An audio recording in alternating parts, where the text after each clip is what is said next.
Hey everyone, Scott Hansen here from NFL Red Zone. I hope you're checking out 1 hour of 5 Yard Rush, one of the best podcasts on NFL football in the UK.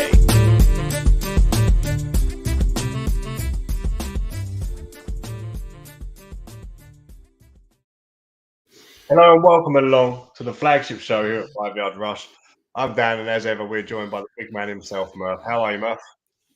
All good, my man. My voice still hasn't quite returned from the other week, which is quite irritating. I thought by now it would be back to full form, but it's not. So I'm still a bit croaky, but I feel absolutely fine. It's just been a busy few days. It was all that singing you done along to Eminem and that, though. That's what it was. The halftime show. Yeah, mate. I mean, I just had a cold, and it's fine, but it's completely strained my throat. But everything about me's fine now. It's just what it is. So I'm just enjoying the new angle I'm seeing myself in. We can see your bookshelf now in full splendor. Still not enough room in it. But... No, I need to sort that out. Some good books in there as well. There's the 5 Yard fantasy football playbooks. Of course there is. In reach and all sorts. I think I've got one. Yeah, I got last year's one just here actually. I was using it to review some of the topics for today, and I kept it nearby. But yeah, no, all good. How about yourself? What's been going on in your world? I'm okay, mate. I'm okay. I had a Christmas day yesterday. We missed out on seeing a few family that were ill over Christmas, so we all got together yesterday with all the kids and had a really bizarre Christmas day at the end of February. So we had to get 21 people together. So it was hard to find a date, but it was surreal, but it was good to see people we haven't seen for a long time, some sort of father family, if you will. So that's hilarious. So you literally a little bit weird. Yeah. Did you do presents and everything, or did you just act that off? Yeah, no, kids have presents and we all buy each other, like the adults get a present for one other adult via a Secret Santa type thing. So we had them sat there because it was all planned for between Christmas and New Year, and it didn't happen. So it was really surreal. They didn't get the tree out though, which really was off-putting. I thought they should have made an effort and put a tree out, but it weren't to be. But the kids had a great time. That's what it's about. Yeah, mate, that is exactly what it's about. It's all about the kids, as long as they're having a good one. And, for me, I famously said, I don't know if I've said it on this show, or I probably have, once upon a time, that I always felt that Christmas should be like the Olympics and done every 4 years and done properly. But, with the pandemic and everything, I'll probably have a slight change of heart on that now.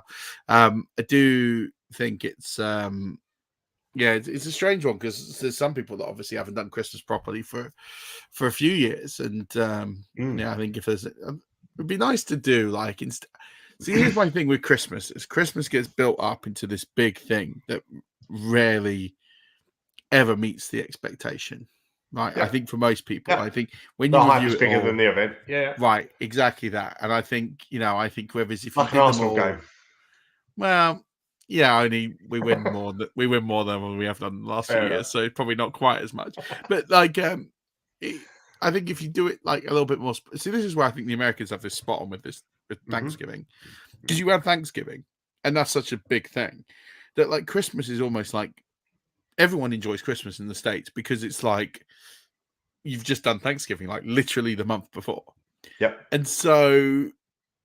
There's a pressure on it, is there? It's a laid back. No, it's not the pressure on it being the big thing. And because you've got the two events quite close, one you do with one set of in-laws, one you do with the other. No one feels like they're missing out, no tug of war. Then if we did something like that here, where we had like a Thanksgiving or whatever, right? And we did a similar sort of thing, we could have Boxing Day to do ourselves. Like literally going to football on a Boxing Day would not be the aggro of like, what? You're going to skip Boxing Day to go and watch your football. It would just be like acceptable.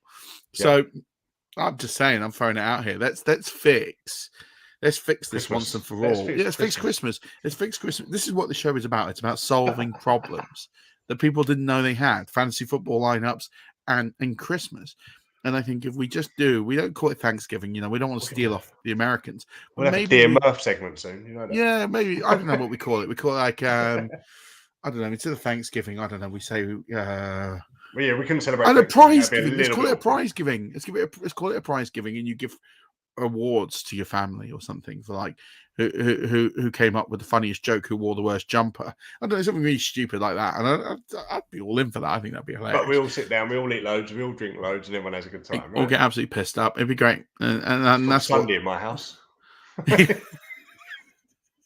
it's not in mine, so I'd be up for it. But anyway, enough about that. We've got quite a bit of news that dropped today, and a bit of news through the week with players. We'll touch that, and then we're going to review our hits and misses for 2021 from a fantasy football perspective, and learn from these, what went right, what went wrong, and go from there. So, kick us off. Yeah. Well, big announcement today was obviously international series, London games, Munich game, and Mexico game announced. So we have got the Saints, the Jags, and the Packers eventually fulfilling the 32 and coming to the UK this summer. That's exciting for every cheesehead out there, but most NFL fans in general as well, I guess. Yeah, I mean, the Packers is the headline one for so many reasons, but, you know, I do think it's a shame that it's taken a mandate for them to come over, as opposed to, I understand it because the 8 games, it's like a religion, blah, blah, blah, blah, blah. But anyway, I'm glad that they're coming over now. I think there's a lot of Packers fans who will be literally doing cartwheels as a result of today. I mean, they are going to get to watch Jordan Love play. So, you know, there is every cloud and all that. But Jordan Love, Taysom Hill, and Trevor Lawrence. Trevor Lawrence. I mean, yeah. I mean, the thing is, I think we'll see what happens with the Packers. I still think they'll be a good team regardless. The Saints, I mean, like, the Saints are going to be bad this year. And then this isn't me just as a Buccaneers fan. They're going to be bad. I think it's accepted they're going to be bad this year. I don't know where they are. I don't even know what the over and under win total will be for them right now. But if it's anywhere north of 5, I think it's mad. Yeah, I had 6 in mind, but yeah. Yeah, I just can't see just them. Because the division's so poor anyway. And that could swing in their favor, but I'd be surprised if they won 6 games. So I look at them and think that's, you know, for once it might be that the Jaguars are not the worst team coming over, which is good for them.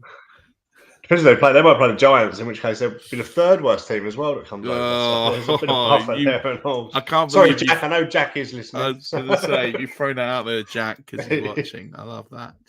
Sorry. Add a little. Over and under is 6 wins. So it was about right. Ridiculous. Yeah, I'll take the under on that. I'll smash it right now. But yeah, look, I think it's exciting for. Listen, we're not going to know when these games are played. We're not going to know when they're played. Jack's back in the under, so yeah, good lad. I don't know when they're going to be. They're going to be announced in May, I think. So we don't know when these are going to be taken, and we don't know opponents. We don't know all the opponents. Although we have heard they're going to be AFC, NFC games. Yeah, which is good. Although I do like a divisional game.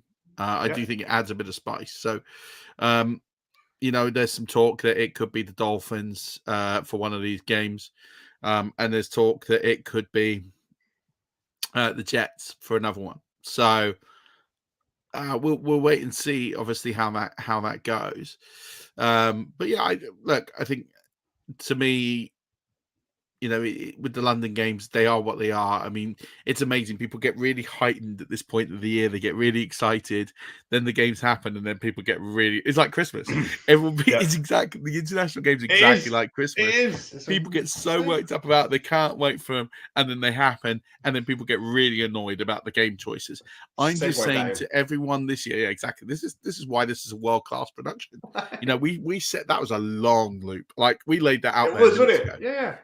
we went long, but at the end of the day, it is a case of people have to expect the fact that these teams might not be that good this year. Just if you set that expectation level now, that you've got 3 teams that potentially could not make the playoffs, and they might play another 3 teams who might not make the playoffs, you're not going to be disappointed because the games will therefore be competitive because they'll be similar sort of. It's exactly what we had this year. We had 4 teams, none of which made the playoffs, and you know what? They were still out in absolute seconds. Because the quality of the game doesn't matter here at the minute. It's no, exactly that. But the games are close. Like they were still good games. Like that's what mattered. Is okay, everyone looked at them and sort of laughed, but they were really competitive, close games, and that for me is more what I would want. I can remember the last time the Saints came over. I think they played the Dolphins. And that might be one of the worst games I have ever seen. And there's me saying you shouldn't criticize games, but that was poor. I think it was 20-0. It was 20-0 at the half. It finished 20-0, and there was a flag every second play. It was ridiculous, like how many flags were thrown in that game. I think I might be right thinking that it was Cutler under center for the Dolphins. I mean, it was either way. It was a bad game. But regardless, like just get in your head now that these might not be classics and just enjoy the fact that they can be competitive. As long as they're competitive, that's kind of all I ask for. We do look like in Germany, we're going to have an absolute mega show. Not just because it's the Buccaneers, which of course is exciting, and we have to sit there and think about how we can convince our wives to let's go. Oh, we're working on that already. Don't worry. Yeah, working on that one to Germany. But the fact is, it does look very likely that will be Bucs Chiefs. So a rematch of Super Bowl 55, which and that's not confirmed, but that's what looks likely. If it's AFC NFC as it's believed, we've only got the Bengals, the Chiefs, or the Ravens, and all three of them would be a fair contest, to be honest. Yeah. So you're looking at them and think they would be. I just think because the rumors came out so early, it was the Chiefs and the Bucs, and the Bucs parts come true. It kind of all looks like it's going to line up to that. I'd be surprised if that's not the case. Either way, as you say, if it's AFC, NFC, it's going to be a good game because you're going to get, an outstanding quarterback on the AFC side, and you're going to get Blaine Gabbert on the Bucs side, which, following our theme of international leading quarterbacks. let's not forget Blaine Gabbert was a first-round pick. He was drafted 9th overall. So, he's got pedigree. It just takes him 13 years to get fired up to be great. Like Aaron Rodgers. Oh, did I say that? Oh. I'm joking. I used that joke earlier. That's why it came so close to mind. But yeah, I'd look, and then we got the Cardinals. They're playing in Mexico. The news came out today of Kyler Murray's agent in what is definitely the worst press release I've ever seen. Not from his content perspective, but they've used like 8 or 9 point font in all caps. It screams of little man syndrome. That's all I can say. It's awful. It just does. I can't read it. I haven't read it. I can't read it. There's something. It just hurts my eyes. I look at that and I'm offended. I'm offended by the font and the font choice. It's awful. It's like a 6-year-old sat and typed it out. Exactly that. I can't take that seriously. I just can't. Apparently, it's like Kyler's happy to stay as long as there's investment in the team. He's glad that it's turned around and it's all this malarkey. Let's all speak. He wants a new contract and he wants to get paid. My response to Kyler Murray is the same to every other quarterback who wants to get paid early in their rookie contract. Go win some playoff games. Win some playoff games. And do you know what? Do it this season. If you take your team to the divisional round or the AFC or the NFC Championship game, then fair enough. Baker Mayfield wanted to get paid, and guess what? I mean, he did actually win a playoff game, so perhaps a bit hard. But he's regressed this year.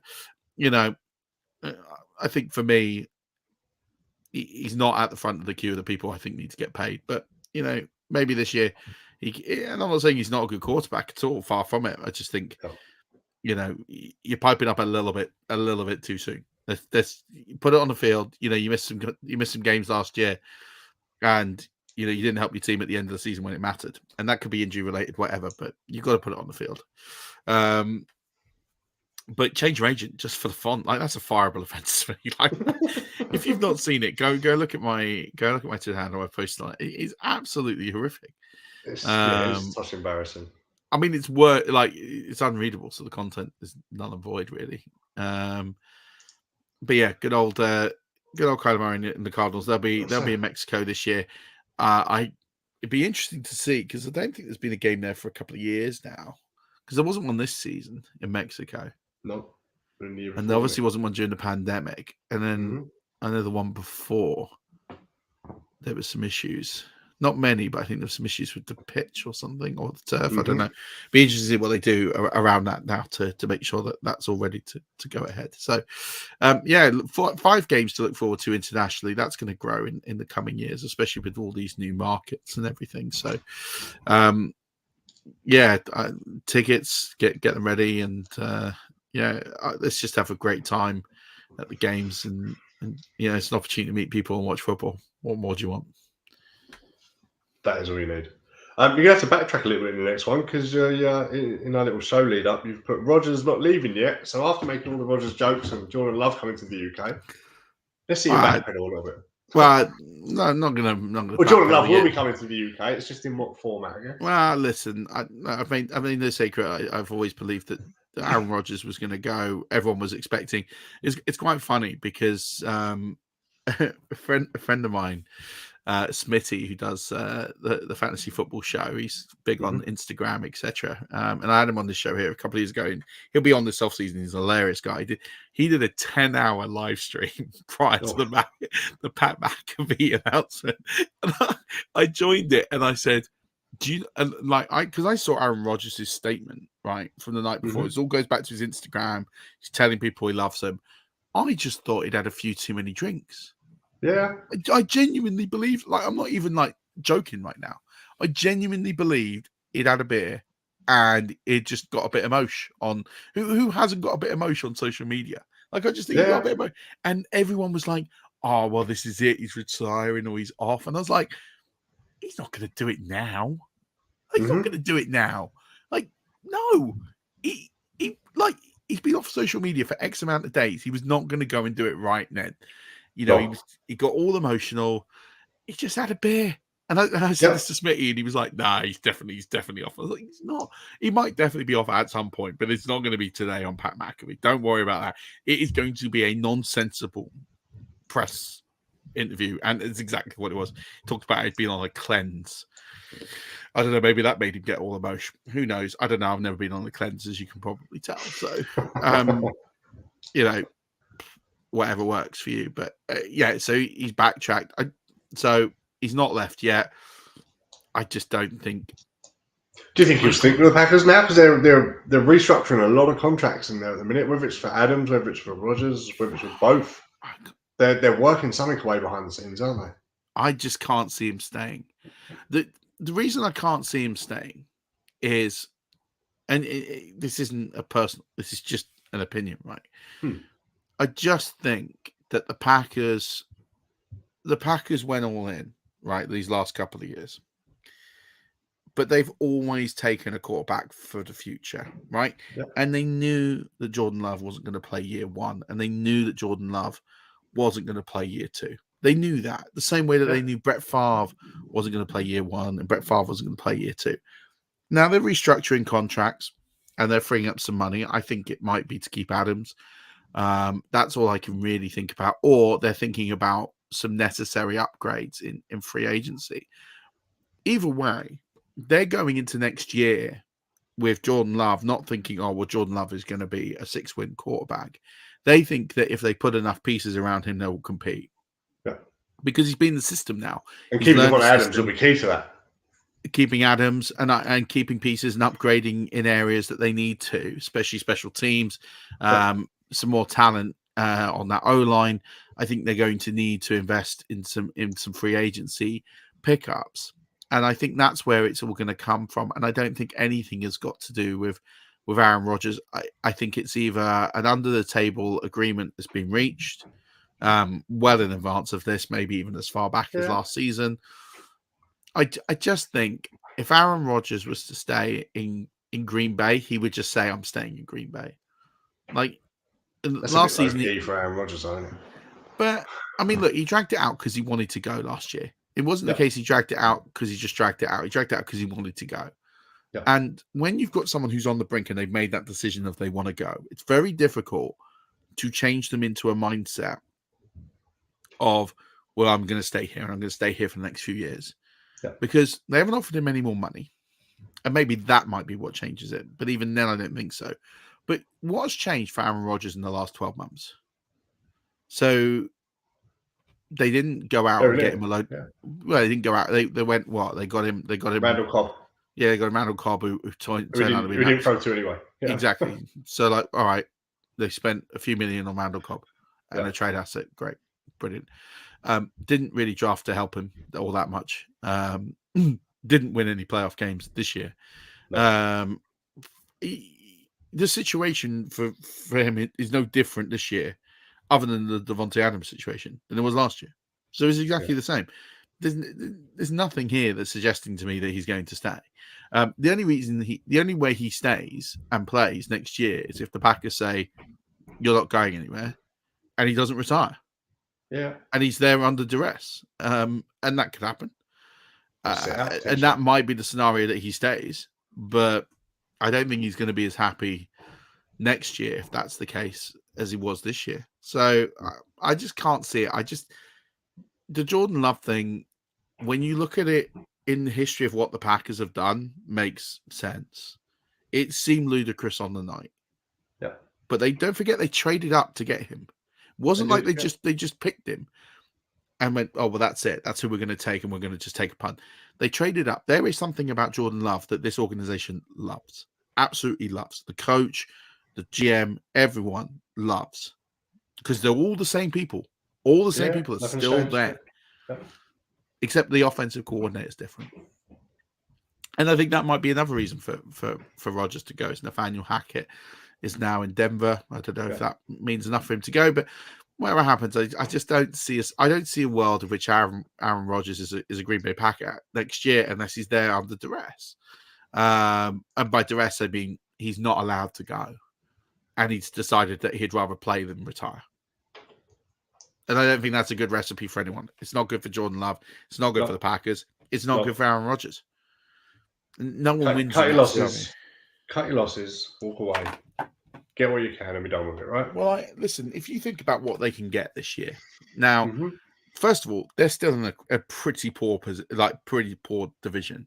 If Jordan Love is anywhere near where they think he is, they should still win the division. Yep. So you can end up getting a boatload of picks for Aaron Rodgers now while he's the MVP, because he will tail off in the next 2 years, maybe 3. He hasn't got long left. We're not talking about a QB who's 28, and I know the Brady thing, 44, all that. I get it. It's a one-off, yeah. But I think Aaron Rodgers can play to a level till he's 42. Absolutely. So that's what, 3-4 years? He hasn't got long. So I think you cash the chips in now. You get a load of picks. You build a team to build around Jordan Love. You can be contending for the Super Bowl in 12 months' time. I think you still have a good season. I think you can still make the postseason this season. And then tag Adams to give him a proper wide receiver one and help. You've still got pay him. You've still got Jones under contract this year as well as Dillon coming through. So you've got 2 backs to help him. You can use the money freed up to secure the lineup. Exactly that. And the draft picks, you can then pick up those wide receivers that will develop in a year's time as well once you do free Adams. And I've said this time and time again on this show, right? You have to play the quarterback at some point, because a quarterback sitting for 3 years doesn't help anyone. No, you can't learn nothing for year 4. No. 2 years is bad. I think 2 years is too long to sit anyway, but whatever. It has worked in the past and it can happen. I think you sit 3 years, and quarterback is a position you have to play. Yeah. He's just not got any games, so we'll see what happens. I really hope that it works out for everybody. I hope that Aaron Rodgers goes to a team that he can just be Aaron Rodgers without all this mess and stuff, and we get the Aaron Rodgers MVP experience. I hope with the Packers we get a young player who's exciting to watch and is going to be as billed and described, and we just watch the whole thing move on. I think it'll be healthy. And I think it's a good time to do it in the NFC because all these teams are under transition. I just think it's a really good time to do it. So I would do it. I wouldn't think twice about doing it. I think it's going to happen. And I think, it will see what happens. But I think it's a good move for all parties. And I think they can get a good price back and use that now to really go all in the next sort of 2 years and really sort of build a good roster after 2023, 2024, they could be really, really in contention to win things if If Love is who they hope he is. If Jordan Love can play to a good standard. Yeah. I don't even think he needs to be an Aaron Rodgers standard. And people say, well, that's crazy because Aaron Rodgers can't win in Super Bowls with that roster, but with the picks and the reinvestment and free agencies and his contracts freed up, I think, you can really get some quality players in this good free agency class. I think you can do quite well, build that O-line and really sort of push. So we'll see what happens. But yeah, I still think he goes. So, talking to QBs that might be on the move, it looks like a team at Indianapolis are going to move on from Carson Wentz, mainly contractual, I guess, and the cost of it to retain him.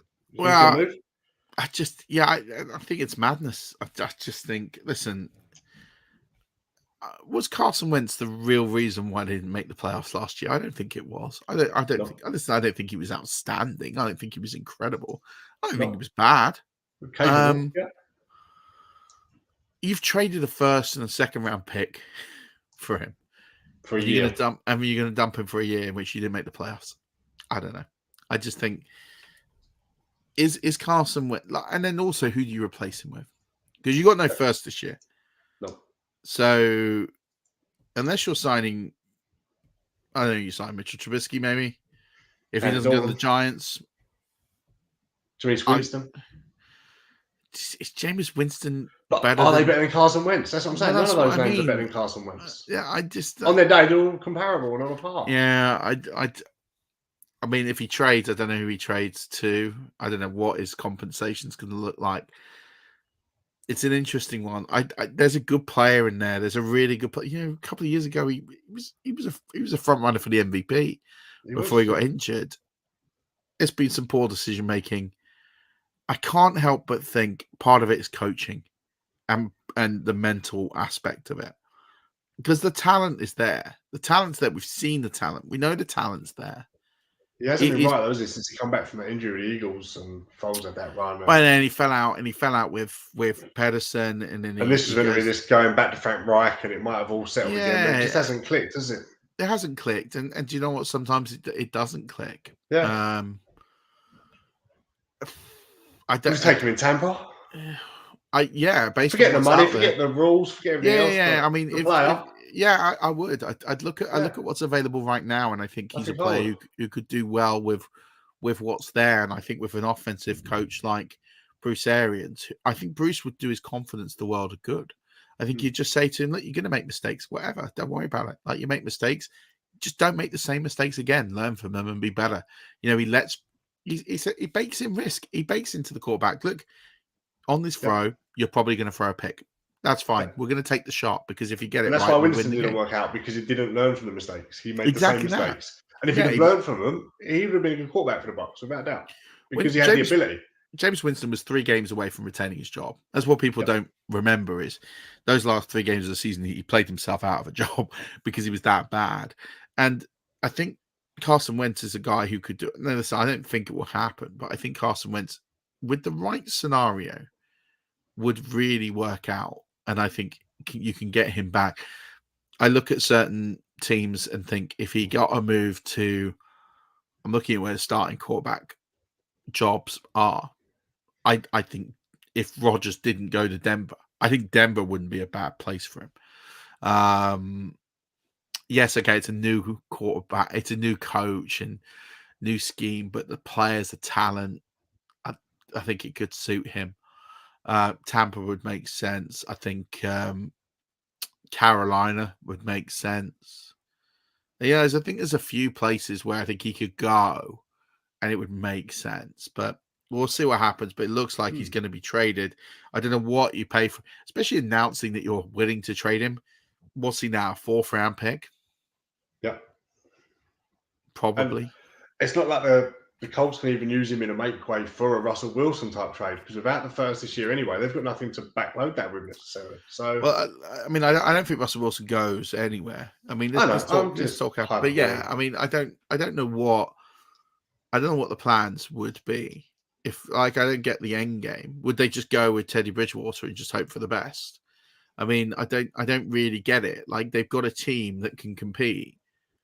I don't think adding someone like Jameis Winston with the lack of weapons that they have makes a whole ton of sense. I think they need the only reason you'd move on is you think, okay, I think Teddy Bridgewater maybe does only make sense because he's an accurate passer.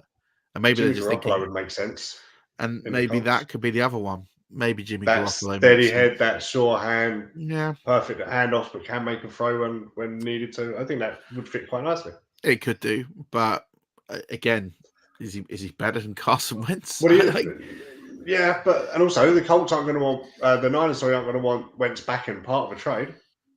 No, so they're going to have to offload him elsewhere and use what they can earn to try and get Jimmy back, I guess, that way. So yeah, I mean it's a bit of a mess. And then it's a mess. Yeah, it's a mess. We're going to see what happens in the next. And free agency is just 14 days away, so we're not far to go now.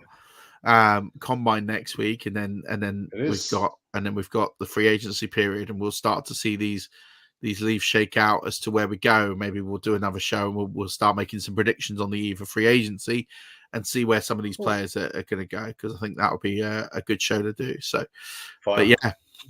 One player that's not going anywhere and has called it a day from our Buccaneers, Ali Marpet. What a story. Probably quite not a household name, I guess, especially maybe in the UK and to non-Bucs fans, but this is a guy that come out of a third division college. Yeah, Hobart College. Yep. Loved the game, worked his way up. 7 years all with the Bucs, didn't he? So Ali Marpet to this day is still the highest ever drafted Division III school player. He was taken in the second round by the Buccaneers, and incredible career. He gets voted in this year as to the Pro Bowl. He's been at an exceptionally high level. He got a significant contract extension a few years ago that set him up for life. And he's had some injuries. I don't understand or know the full reasons. I'm guessing he's done something very similar to Kuechly, where it's like, I'm going to quit now while the body is in good shape. He won a Super Bowl. He got his Pro Bowl shout. I think he's 28 years old. There's other things in life. He's got nothing else. I mean, it depends. See, for me, that says to me he's not someone motivated by the Hall of Fame. Yeah. And I'm not saying that he's a Hall of Fame caliber player, but at this age, with what he's done, he could be. He's on the precipice of doing something that could be considered a Hall of Fame career. I guess you just don't know how each person's body is, right? And if his body's struggling and his mind's struggling, maybe even to some extent, doing that for another 6, 8, 10 years is hard to put on yourself. So it sounds like someone who's not motivated by the Hall of Fame, similar to Luke Kuechly. He's not motivated by the Hall of Fame. So in which case, when you've earned your money and you've earned right not to play football. Yeah, exactly. He's earned more than enough money to never need to play the game of football again, and set his family up for life. I mean, maybe there's another opportunity for him somewhere. I don't know, in terms of coaching or I don't know. He's at home in Tampa. He's made that very clear. He's going to stick around in Tampa. He's going to do a lot of things for the community. So I think it's an amazing story. Yeah. It is, but it's an amazing story how you get these D3 players. No one had ever heard of Hobart College, and then there's no disrespect to Hobart College at all, but no one had heard of them before. Yeah. Ali Marpet was drafted in the second round by the Tampa Bay Buccaneers. For the most part, that's your extreme D3 person, then fair play.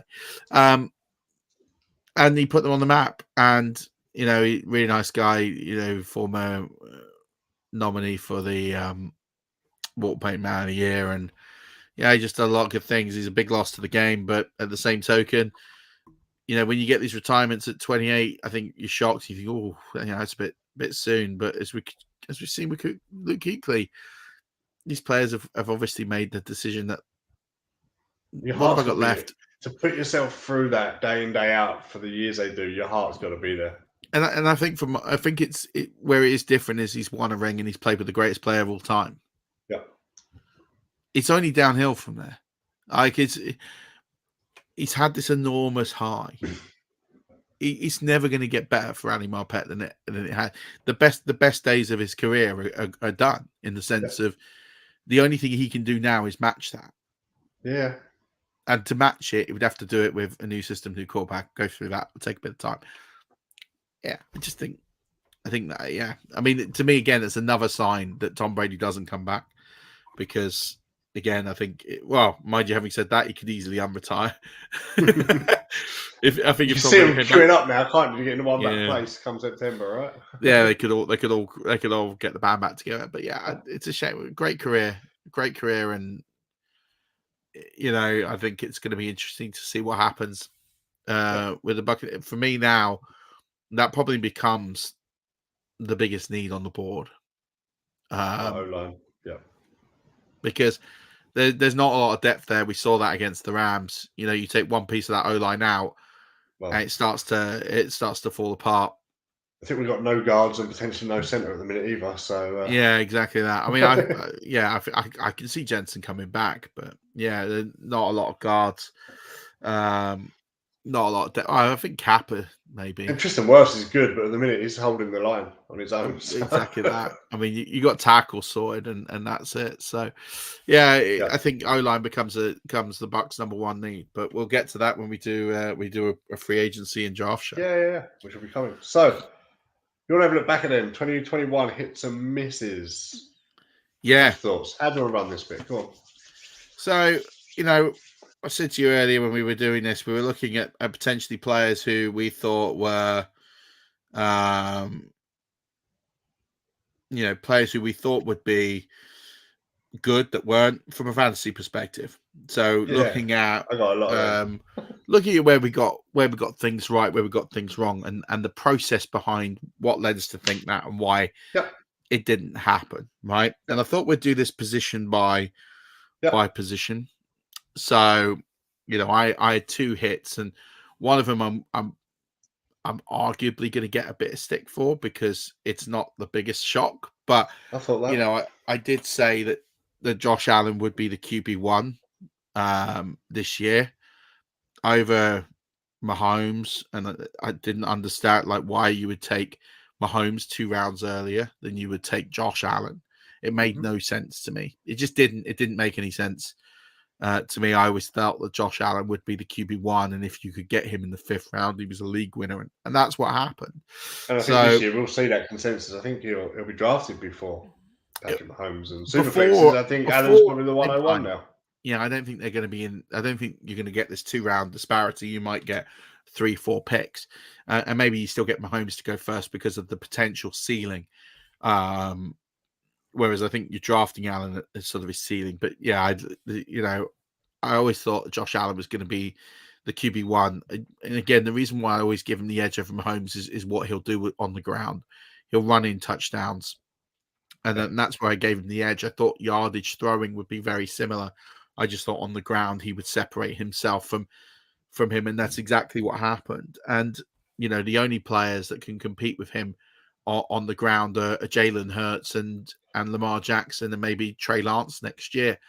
And so he's going to be up there in yards rushing, and he's going to be up there. But it was more controlled this year. They were more designed. It wasn't this sporadic approach. So actually the production was even better because it was limited. And he still gets those goal line carries in. So I think he's a huge weapon. He's going to be a huge fantasy football target for the next 5 years minimum, barring any significant injury. So, people will say, oh, well, you've not really jumped a big leap there, but he was drafted QB3 behind Lamar Jackson and Mahomes. So, I said he'd be the outright consensus one, and he was. So a bit of a victory there for the process, I guess, more than anything. And Tom Brady, I famously went on the Fantasy Pros podcast and talked about him being a top 5 QB. And I got some stick for that, and that's fine. But I just knew that he was going to throw. I mean, I was overly conservative on his numbers when I capped him at 4,800 yards. I just knew he was going to have a big year. There was no doubt in my mind he was going to have a big year. I bought some Josh Allen this week in a Dynasty League I'm in. Oh, yeah? What did that cost you? A lot. I got Josh Allen, Josh Palmer, who I'm a huge fan of, and Michael Pittman for next year. Okay. I gave up Stephon Diggs, Isaiah McKenzie, Mike Gesicki, Michael Carter, and Trey Lance. I love that. You've given up a load of players who are young and could be good. Yeah, Carter and Lance Diggs is going to perform. Other than that, McKenzie and Gesicki are throw-ins, and I think Palmer and Pittman out do them too. Oh yeah, I think that's you say a lot. I think you've absolutely rubbed the other player blind. I want to play in that league. He's a Jets fan, and I give him Michael Carter. It was a done deal. I acquired Josh Palmer for 2 third-round picks the other day. Nice. Josh Palmer is someone I'm a big fan of. Yeah, he's someone I'm definitely buying a bit of this summer or this spring. To be fair, both of those are Palmer and Pittman. That's who I've gone after quite aggressively in my league. So, and I think you can get them for an attainable price.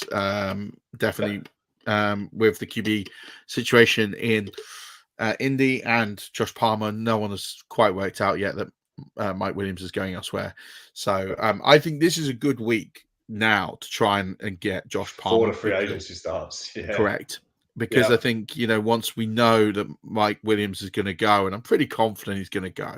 I don't know for sure. These things can throw up a surprise. I'd take the bet that he's going to go.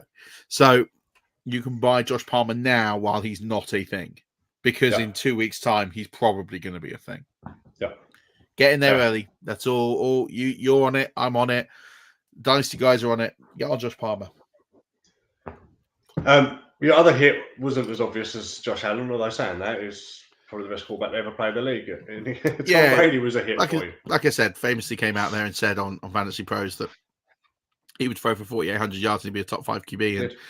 And there's, for 5,300 yards. So, that's a slightly conservative. The touchdown numbers were about right. And it was just insane value in drafts. And people just smacked him for age, and it's just like it's just stupid.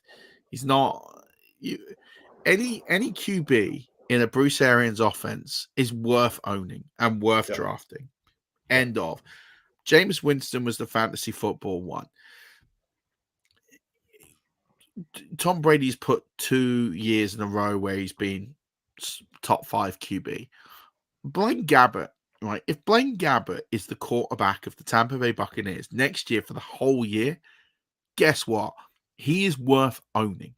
He will be a top 8, top 9 quarterback as the Buccaneers quarterback.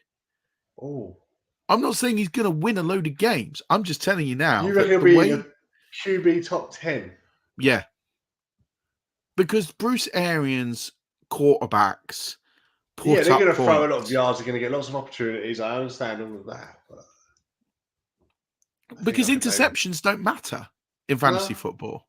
Great, interceptions don't matter. Unless you're playing in a league where they penalize pick sixes and interceptions highly. Yep. In a standard PPR, whatever league, Blaine Gabbert could throw 25 interceptions quite easily. Yeah. And unless he gets benched, and that could happen. If he plays 17 games, he will be in the top 10 purely because that way that the Bruce Arians offense is structured and it's Bruce Arians is the quarterbacks. What Shanahan is to running backs. Mm-hmm. He will always produce. It doesn't matter who you put there. He can take players who aren't great and they will score points. Yeah. So whoever is the Buccaneers quarterback next year, I'm taking him. I'm going to draft him. If it's Blaine Gabbert, I'm taking Blaine Gabbert. Yeah. I don't care. I picked up Blaine Gabbert off the waiver wire in a league. They had the waiver wire open. I took him. Yeah. I don't care. Because if he plays in a super flex, thanks for starting QB. Yeah. He's in my super flex all day long. No doubt in my mind. Fair. He's probably the best QB on my roster points wise. So yeah, I just think, it was always going to be the case with Tom Brady. So yeah, and I noticed you had him as well. My hit on Brady, and that was purely for where he was drafted at. Yeah, it was free basically, 9th round. Yeah, I'll sit and I'll pick up talent elsewhere. Thank you very much. Oh, okay, Tom Brady's still on the board. I'll take him. No, thank you very much. That for the production he offered at that value all day long. It's got to be one of the best picks of the year. So you'll miss someone we've mentioned quite a bit already on the show at QB. Yeah, I thought Trey Lance would be a thing. Now, listen, I want to separate this thought out. I don't think Trey Lance is going to be an amazing QB. Right? I've said this. I've been quite clear that for me, I'd rather have had Davis Mills than Trey Lance. I'd rather have had Mac Jones than Trey Lance. Right? From a talent perspective. from a fantasy football quarterback perspective, give me Trey Lance, because Trey Lance is going to put up points. Yep. He's going to put up a ton of points. I just thought he was going to play, and he didn't. It's as simple as that. I'm now ultimately a little concerned because I do not understand.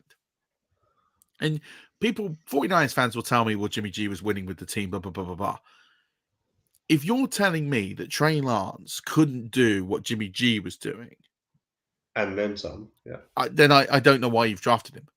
Yeah, I don't know why you've drafted him. Like I don't get it. Like, you've drafted this dynamic player who apparently Shanahan was in love with and was designing plays for him on the plane and all of this malarkey, and you don't play him. It doesn't make any sense to me.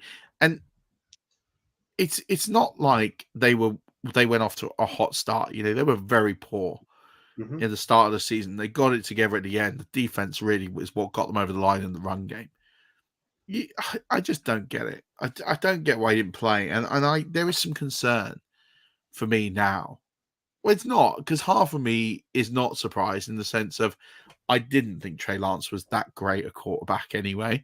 Okay. So the logical part of my brain is sitting there thinking, well, am I that shocked? Whereas the other part of my brain is thinking, well, you drafted him with the 3rd overall pick and you're not going to play him? That's bizarre. It's bizarre. Yeah. Like, I don't get it. But, you know, we'll see what happens with Trey Lance. But he's someone that if you can acquire him, I know you've sold him. You sold him for Josh Allen. So, you know, really, does that even make any difference? Yes. Yeah, I'll take the gamble on him. Yeah, exactly. Yeah. I think he's someone that I'd be spinning that narrative if I was trying to acquire him in a I'd be very surprised if any time the next 5 years Trey Lance outscores Josh Allen. Oh yeah, same all day long. I do think that Trey Lance is a top 10 QB if he plays 17 games. The same way that I think Jalen, top 10 QB. But the same way that I think. But I said this year that Jalen Hurts will be a top 10 QB. I'm not claiming this is a hit because it's just the way that the game is a bit wonky, right? In the sense of they're there to be taken advantage. Who did you have as your miss? Matt Ryan, and it's one I'm annoyed at because as a late QB drafter in those, it read perfectly. Decent wide receiver one in Calvin Ridley. They acquired in the run game Mike Davis and Cordell Patterson. They had Kyle Pitts coming in, this generational talent at tight ends. They still had someone like Hayden Hurst, who's a good receiving tight end. They've got a dreadful defense, so they're going to be behind in games. They're going to have to throw this ball. They're going to have to put up points.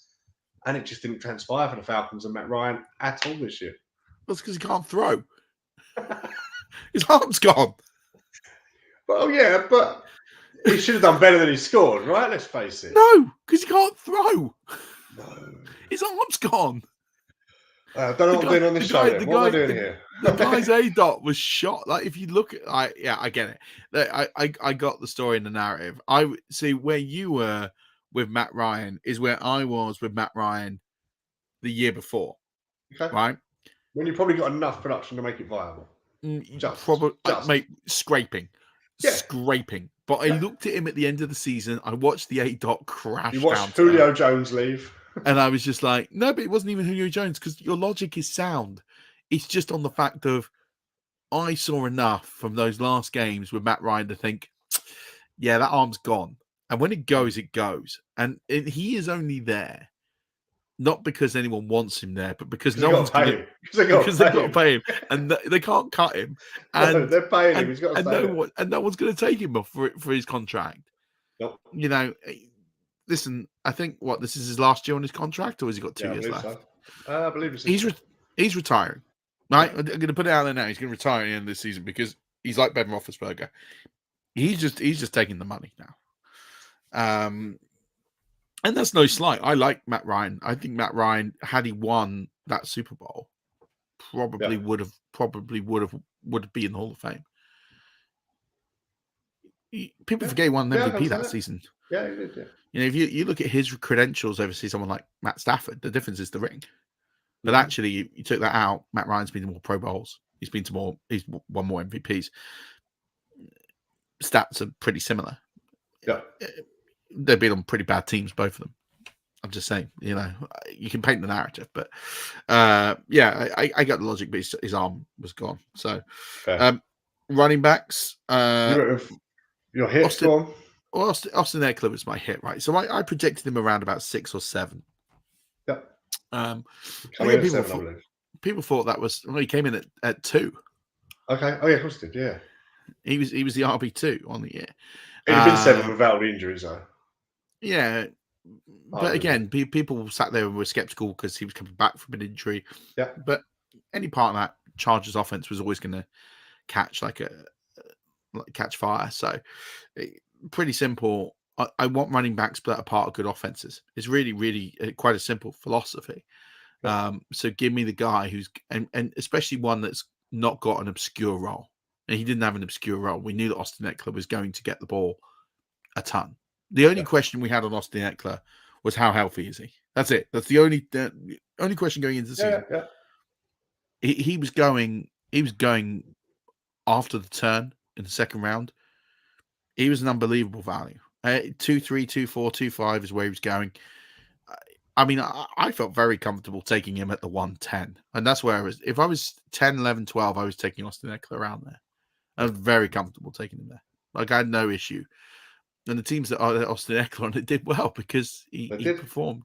Yep. And I just felt he was someone, the other hit, I didn't put it on here, was Zeke. I had Zeke bang on the money at 6. That's where I had him.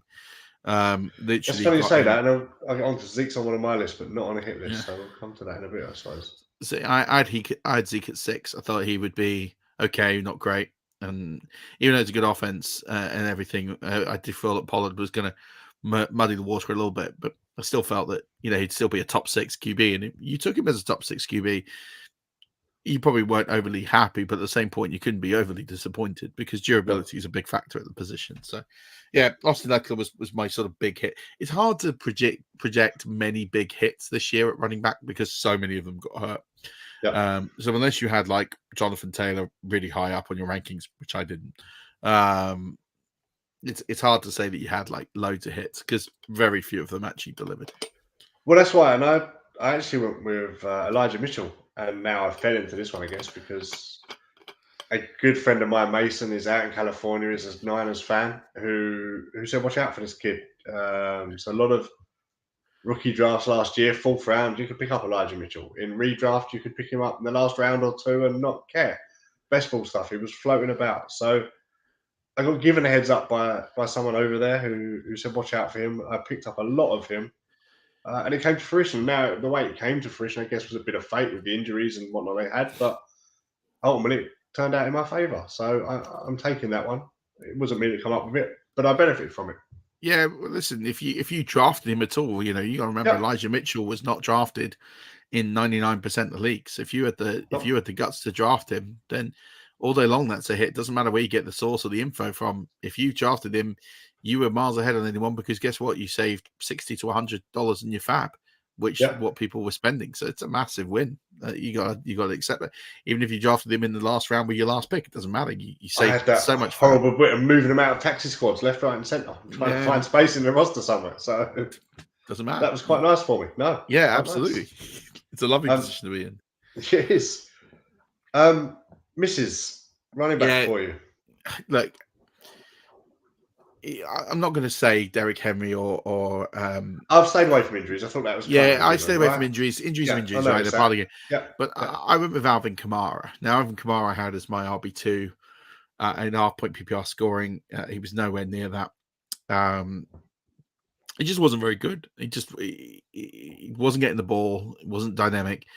No relationship with the quarterback. It was a tumultuous situation at times, and maybe not all of that is on him, but it just didn't look like the Alvin Kamara of old. Flashed at times, but and the thing is, I projected that Winston would be the QB of this offense, and I thought that would be a better offensive team than it was, and it just wasn't. It didn't work at any real point. I mean, I know they won enough games to kind of be in contention of a playoff spot, but they just got through it, though, didn't they? Yeah, exactly. Offensively, they didn't look good for other than week one. Week one, they looked fantastic, and then they barely looked okay for the rest of the season. And I just thought that they would be better on offense, and they weren't. And I think for me now, Alvin Kamara, the thing is, this news about what's going on in Las Vegas, although it's gone very quiet, I think it's the worst thing for Kamara owners because you can't even sell him now because of this news. People are worried about what's going to happen. He's going to get jail. He's going to get bad. You're kind of stuck because I don't want any part of him next year unless I'm forced to. Yeah. Because I want to say that, by the way, I still think he's probably going to be a fringe RB1 at best because he's durable. He'll play enough games. Yeah. Yeah. But the days of Kamara being near the top of fantasy football leaderboards is done for me. It's finished until they get a viable system. So yeah, it's a shame, but that's what happened. So my missus, I put 2 down. It feels like I'm Falcon bashing here, but I went with Mike Davis on the basis that Matt Ryan can't throw the ball. I'll take the running back. But that didn't work either. So this year, I'm not drafting one single Falcon for love nor money. And it's weird you mentioned Zeke as a bit of a hit. I put him down as one of my misses because he had an okay year. He finished RB6, I think it was, or 7. Yep. But I'd expected more for where he was coming off of draft boards in that sort of top 5 spots. I don't know. I just had a higher hope. And I think he only finished as RB6 because of injuries. I reckon you could probably knock him down 4 or 5 spots. No.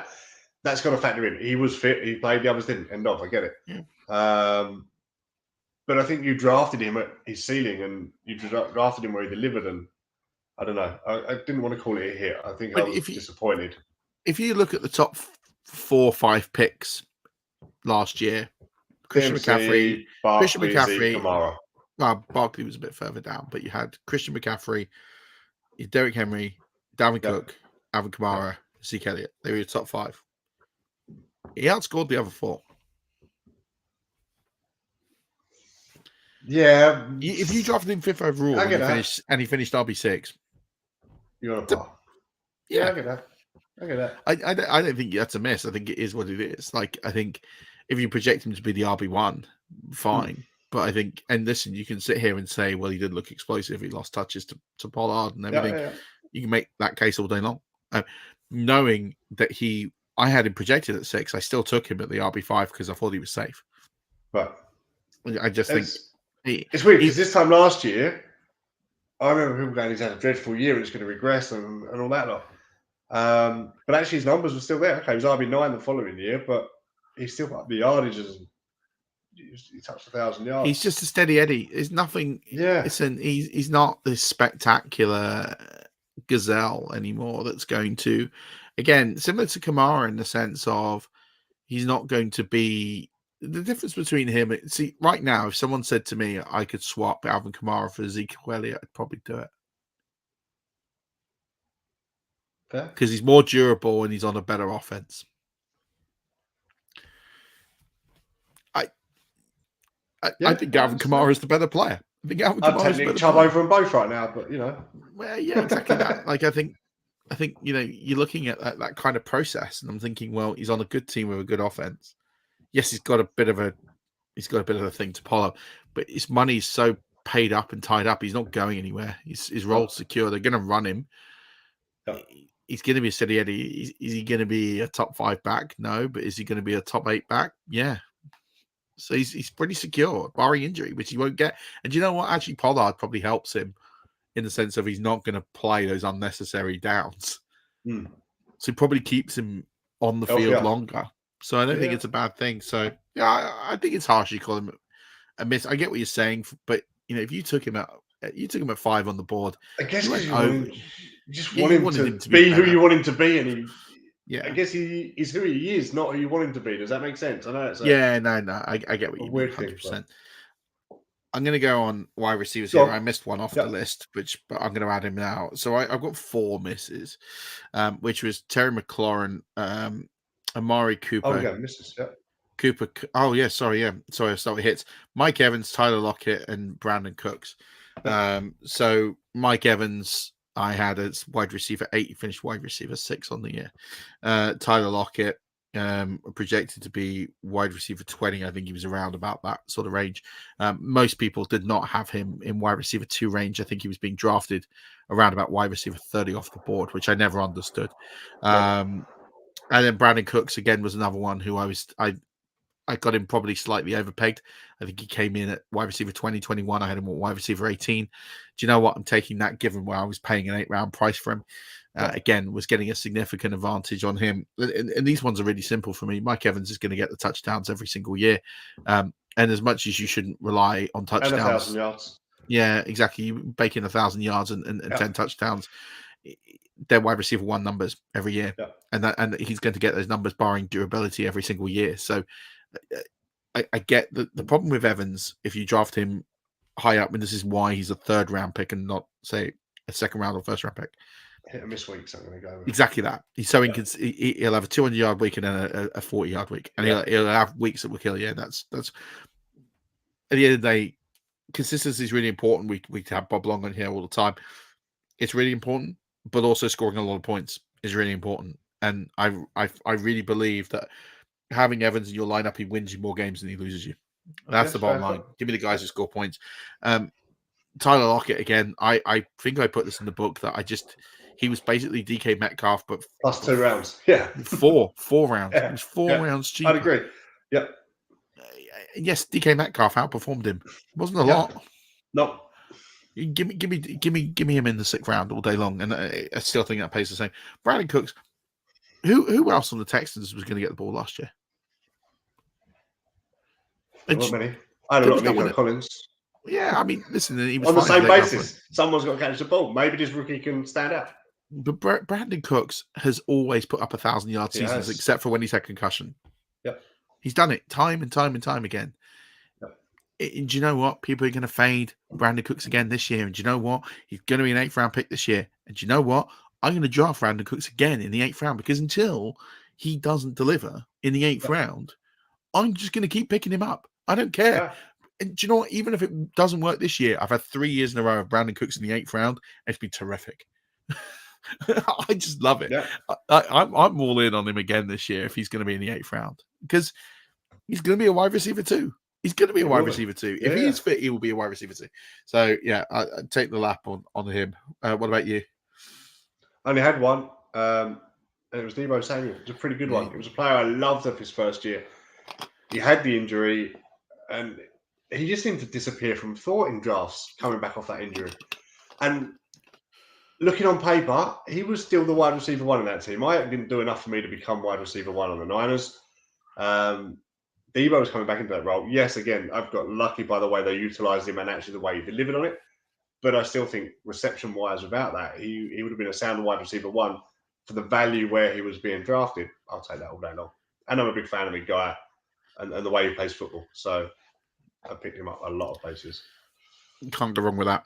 My miss is Terry McLaurin. It's a pretty easy one to explain. It's probably the worst quarterback situation of anyone. But I had him as a wide receiver 1. He finished as a wide receiver 3. So I have to kind of own that regardless of the process. Amari Cooper. I didn't think Amari Cooper was going to be great, but I didn't think he'd be a wide receiver 3 only. I thought he'd be better than that. Cooper Kupp, I mean, everyone missed on Cooper Kupp, right? He was a 5th-round pick. I did think Woods... I'm fascinated to see what happens if Woods plays the whole year with Matt Stafford. I still think that could work out really well. But obviously, Kupp had this unbelievable year. And then Robbie Anderson, I believe Robbie Anderson was going to be a top 20 player, and he wasn't. Okay, fair. I really believed him and Arnold mixed in with the Brady offense. I really thought would be a thing, and it wasn't. I thought the same when I was saying waiver wire around to pick up Terrence Marshall Jr. Similar thing. I thought that would catch fire, and they just didn't utilize.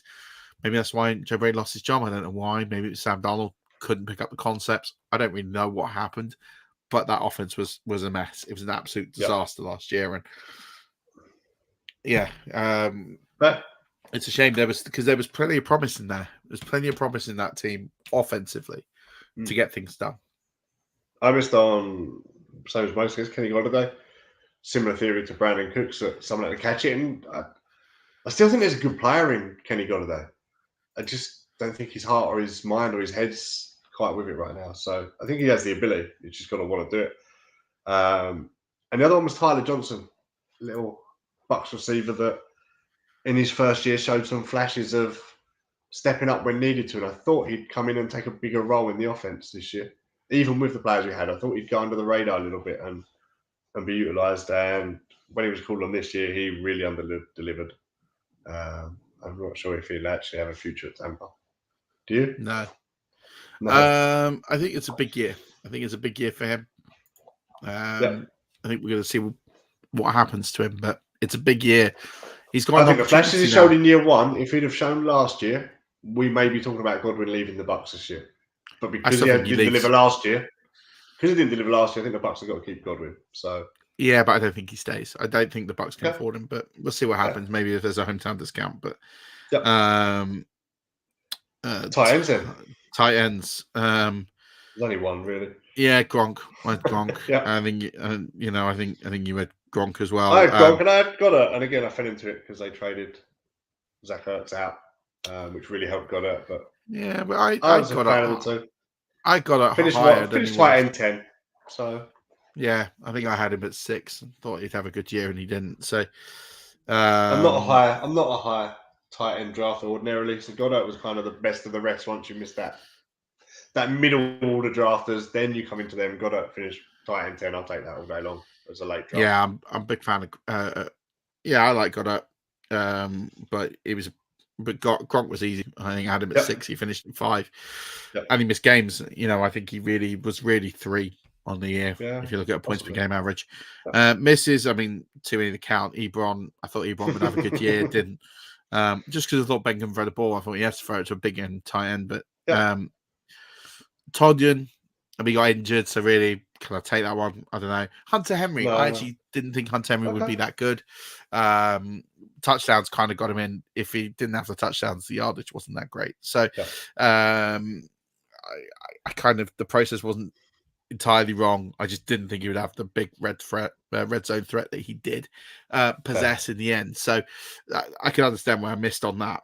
I think I was kind of like half a point, but the other touchdowns were a lot more. I projected him, I think, to have 3. I think he scored 10 or something silly like that. Like he scored a silly amount of touchdowns. So I get it. Like, I know where I'm wrong. That was the difference between him finishing where I roughly projected him to be and where he was. So yeah. Fun. And it won't surprise you. My miss was another Falcon, Hayden Hurst. There was me thinking they're going to be behind in games, throwing the ball a lot. Kyle Pitts has come in, he'd been in the slot or 2 tight ends. And Hayden Hurst, I feel, is a decent pass catching tight end and just no passes for him to catch. So, yeah, big miss on Hayden Hurst. Yeah, absolutely. But it doesn't matter because if you draft them that late, you can go and waiver somebody else that comes in each week. And you can that's it. Tight doesn't matter. It didn't really matter. Don't worry. Don't worry about tight ends. Don't draft them, and then you can't miss. Just pick up whoever's good, and it works out. But yeah, before we end, let's talk about a little side project that you have going on. That you've been working on really hard over the last few weeks, and it's now out there in the public domain. So let's talk about it and talk about what it's going to be, where it is, how people can get involved. So we have started the UK FFC, so the UK Fantasy Football Collective. We have organised a day. It's going to be on the Saturday the 16th of July at the Sports Bar and Grill in Marylebone.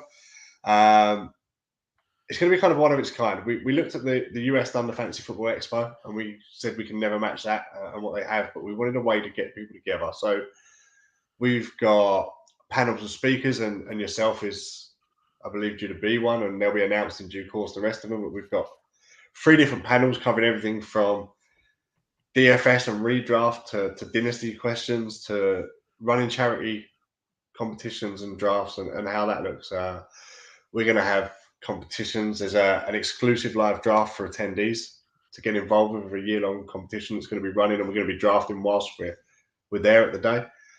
We're hoping to have some stalls from organisations within the industry to set up and sell and promote their self.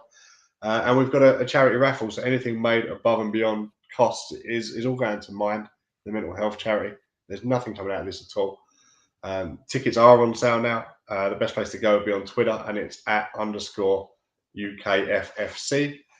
where you can pick up tickets to the day. And we are well, we surpassed halfway quite comfortably, and we're 4 days into sales, so it looks like it's on its way to being a sellout, and it's really exciting to know. So, yeah, it's awesome news. It's a great opportunity for people and anyone listening to this in the UK or Germany or France or Poland or Denmark. We're big in Denmark. Come on over. Please Sweden, do, yeah, just come on over. Like, come join the fun. You can either get some information on Dan's handle, or you can get information at _UKFFC. And it isn't for people as well. Don't feel like you've got to know what you're talking about to be there. It's going to be tailored to beginners and I say experts alike, I guess. So there'll be something to learn from everybody. I put a little pitch out there, right? And that you mentioned stalls. If it happens, 5 Yard will have a stall. If it doesn't, I'm still prepared. And I put this offer out here now to have a table. And if you have wives, girlfriends, partners, friends who don't know anything about fantasy football, and you just want someone to explain to them just the real basics, the silly basics of just how to get started, come find me at the expo wherever I am. Bring that person along. I will bring something for them to take away that will help them. No cost. Just you realise you just said, I'm going to sit up at a table, bring me all your wives and girlfriends, and go and listen to other people. Listen, I've got to do something, right? It's outside of the box. I'm ginger, for crying out loud. But in all seriousness, look, listen, I go back to this event I did with Jason Bell a few weeks ago, where the amount of people that went to that and they brought friends who'd never played fantasy football or were just getting into the NFL, didn't even have a team. The amount of people that were there. This event is really geared just as much for the diehards as it is for you guys who. That's the aim of it, who just want to, and do you know what? Pick my brain. I help people pick up fantasy football in like 10 minutes, and they can draft there. They can draft. They can do their first draft with their friends. We're gonna have 9 panelist speakers. Countless others of other people that are well known in the industry will be there, and there's time to wander around, have a drink, talk to these people, pick their brain, ask a question, and I know. Not everybody coming. I think, and Murf probably knows everybody coming, and I don't think there's a bad egg among them. I don't think there's one person there that wouldn't spend 5 minutes of their time to answer a question for anybody. Yeah, but I think regardless, just to come along, bring friends who, if you want to start a fantasy football league and you've got friends and they're umming and ahhing, this is the greatest opportunity that you can get to really get them hooked. Because I guarantee you, after spending a day with the people that are coming, they'll be hooked. So. This is the sales pitch to people who want to run their own leagues and have not had that opportunity to just bring some friends along at the same way that actually for those diehards who I've played in leagues with for the last, feels like half a dozen years. I don't know how accurate that is, but just here in the UK. But it'd be great. And I think it's an amazing thing that you and the guys have done. Thank you. I salute you for doing it. And you have the support of me and everyone here at 5 Yard to make that a success. So do come along to that. Really hope to see as many of you there as possible. I'm even going to do something potentially in terms of FFCC spots as well for people who are signed up and attended to go.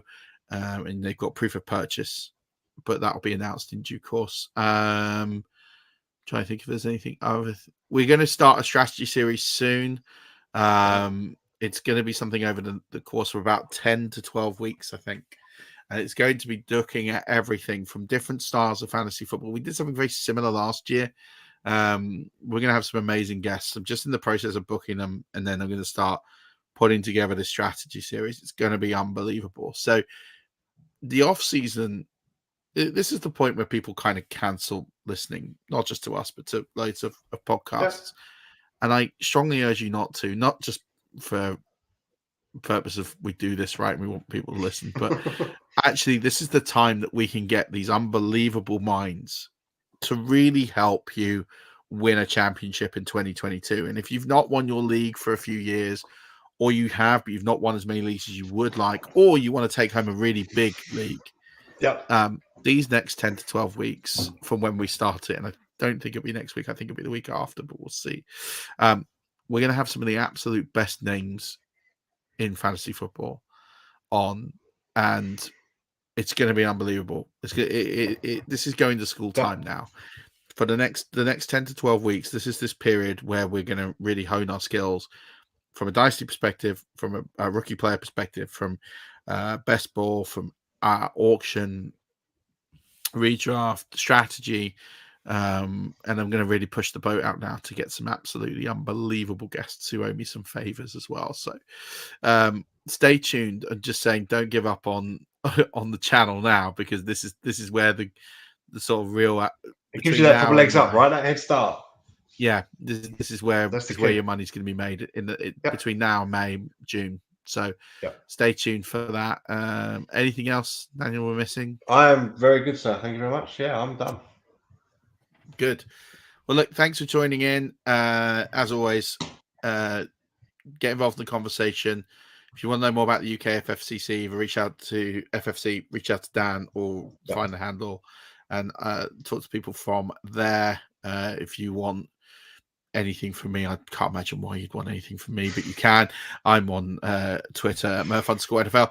I'm posting some cool stuff on Fantasy Pros right now. You can check out my link there. Has a link to all my articles. It's a good rookie stuff. I haven't been killed for some of my wide receiver takes yet, so I guess people haven't read it, or people agree, which would be weird, because I'm quite out there. If we all agreed, we wouldn't have a game to play, would we? Though, let's be honest. We wouldn't be talking ADPs now. If we all agreed, it'd be identical. So that's what it's all about. Quite out there on some of my values. I haven't read it. I'm going to be honest with you. I'm going to read it this evening. So, well, basically, I turn around in this. I have done, because there's some players who say overvalued that people have gone, what? No, but not enough people. So, but there's logic, and you'll read it. But yes, until next week, where I'm sure we will have a guest of significance. Don't forget, as always, keep rushing.